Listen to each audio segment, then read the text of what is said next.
And tonight with the impacts you and Americans across the country can expect following the House of Representatives voting out their leader, Speaker Kevin McCarthy, on Tuesday. Celeste Ford is live in Greenville after getting a breakdown of the potential impact of the vacancy from an ECU political science expert. Celeste?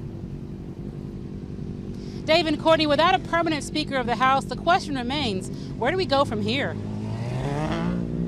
Kevin McCarthy was ousted from his position as Speaker of the House in a historic vote on Tuesday.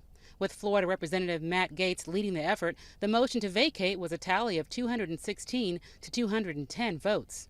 ECU political science professor Dr. Brad Lockerbie says now members have the task of electing a new leader. He got ousted by a narrow margin because I believe less than 10 Republicans out of the 215 of them, or 218 of them, decided they didn't like him as Speaker anymore. No Democrats jumped to support Speaker McCarthy. No big surprise there. Officials say without a Speaker, there are now new problems, including chamber members not being able to take up and pass legislation or set up committees. Lockerbie says if Americans are concerned about the impact of the vacancy, there are ways to take action. You can always try to write or email or call your member of Congress and say, get on the job. Meanwhile, the congressman temporarily leading the House of Representatives as interim Speaker is Patrick McHenry of North Carolina. It remains unclear when the House will hold a vote to elect a new Speaker.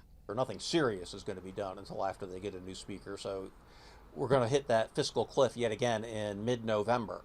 And then if we don't have a Speaker by then, it'll be likely that we do have a shutdown for a little bit at least.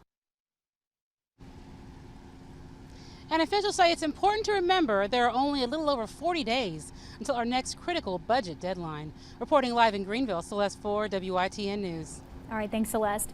And Republicans Jim Jordan of Ohio and Steve Scalise of Louisiana announced they will run for office to be the next Speaker of the House.